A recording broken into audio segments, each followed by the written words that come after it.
கன்னி ராசி. கன்னி ராசிக்கு பார்த்தீங்கன்னா 6ல ராகு வராரு. அதே மாதிரி 12ஆம் இடத்துல கேது வராருங்க.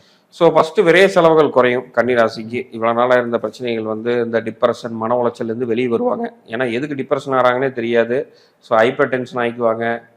நிறையா விஷயத்த கடந்து வந்திருப்பாங்க இந்த ஆல்ரெடி ராசியில் கேது இருந்தங்காட்டி. இப்போ வந்து என்னென்னா விரைய செலவுகள் கொஞ்சம் குறையும். பட் ஹெல்த் இஷ்யூஸ் வருவதற்கான வாய்ப்புகள் ரொம்ப அதிகமாக இருக்குது. கடன் வந்து பெரிய கடன் வரும். பட் அது இப்போதைக்கு வாங்க வேண்டாம். தொழில் பண்ணுறவங்களுக்கெல்லாம் எதிர்பார்த்ததை விட அவங்களோட லிமிட்டை தாண்டி 10 மடங்கு 20 மடங்கு வருவதற்கான வாய்ப்புகளாக இருக்குது.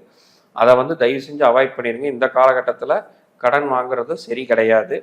பட் ஓவராலாக பார்த்தீங்கன்னா இவங்களுடைய இதில் ஹெல்த்தில் மட்டும் கொஞ்சம் கவனமாக இருக்கிறது ரொம்ப ரொம்ப நல்லது. அந்த ஹெல்த் இஷ்யூஸ் சொன்னீங்க, என்ன மாதிரி ஹெல்த் இஷ்யூஸ் வரும் இவங்களுக்கு?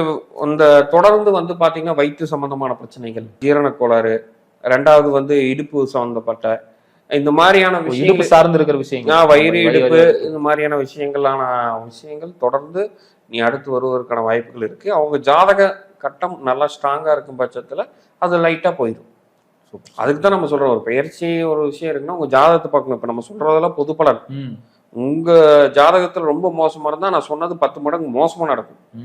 இல்ல நல்லா இருக்க பட்சத்துல இதோட லைட்டா இதோட தாக்கம் மட்டும் தெரிஞ்சுட்டு போகும். அப்ப எது டிசைட் பண்றது உங்க ஜாதகம் தான். ராசிங்கிறது ஒரு பொது பலன். இதுக்கப்புறம் லக்கணம் இருக்கு, திசா புத்தி இருக்கு, மற்ற கோச்சாரங்கள் இருக்கு, மற்ற எல்லாத்தையும் நம்ம ஆதிபத்தியமா அவங்க என்ன பாவம், பாவ அடிப்படையில் என்ன இருக்குங்கிறதெல்லாம் பார்த்துட்டு தான் நம்ம சொல்லணும்.